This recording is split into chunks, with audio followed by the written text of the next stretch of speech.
Welcome back to sports. Last Friday, Galen Catholic girls basketball honored those battling cancer. One 16-year-old in particular, Jo Wittkop, was honored with scoring the game's first points. I had the honor to sit down with Jo and learn more about her journey. That is the focus of this week's Sports Spotlight. Anyone can have dreams, big or small. For Jo Wittkop, it was to score for the Galen Catholic girls basketball team. Last Friday night, she got that opportunity. But this bucket was much more than basketball. 2 years ago, Russ Wittkop and his family received news that would forever change their lives. Well, it's totally devastating. Originally, I was kind of in denial about it. You know, you feel like you're in an ocean spinning. The youngest of two was diagnosed with osteosarcoma, a cancer that attacks the long bones of the arms or legs.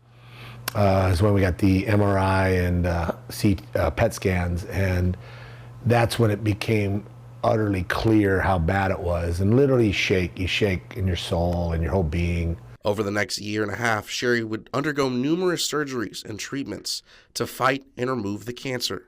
And I was really focused on keeping my leg. I did not want to lose my leg. I was really big on it. For a gifted athlete, it seemed her whole world was crumbling until she met one specialist in Iowa City that suggested rotation-plasty. And mobility-wise, I'd have the best chance of being able to come back into sports, and you wouldn't have to go through, multiple replacements of knees and stuff like that. The surgery would turn her leg around while replacing her thigh with the leg below the knee. But the fight wasn't over. Months later, the family learned the cancer had returned, this time in her lungs. So back to treatment that eventually led to it disappearing once more. We went forward, and she just kept growing and growing and doing and living her life. She's just amazing. It's great when your kids are better than you, and she's better than me. Through all of this, a few things never wavered. It was Jo's faith and constant positive outlook. I don't know. I think it's something that's probably deeply a part of me. I've always been a pretty happy person, and I really like impacting people and having them kind of remember me for my character. I think that's a really great impression to have on everybody. The community supported the family throughout the entire process, and things started to look to be on the up. Until a recent checkup where doctors had found another spurt of cancer, now in her spine, declaring it terminal.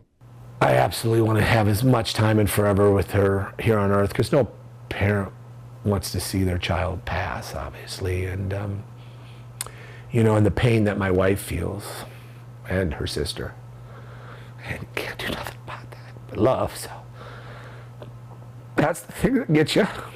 And obviously we hugged and bawled, in that moment. But when we took that drive home is when she said, Dad, I know it's stupid, but what pisses me off the most is I'm not going to score for Galen.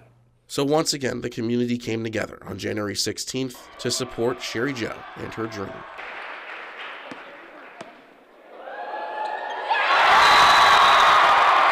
Jo ended the game with 2 points, a steal, and an assist. An unforgettable night for her family and the entire community. But in the hours before we sat down for this interview, Jo and her family met with doctors once again. They had discovered the cancer was back, and it now had reached her brain.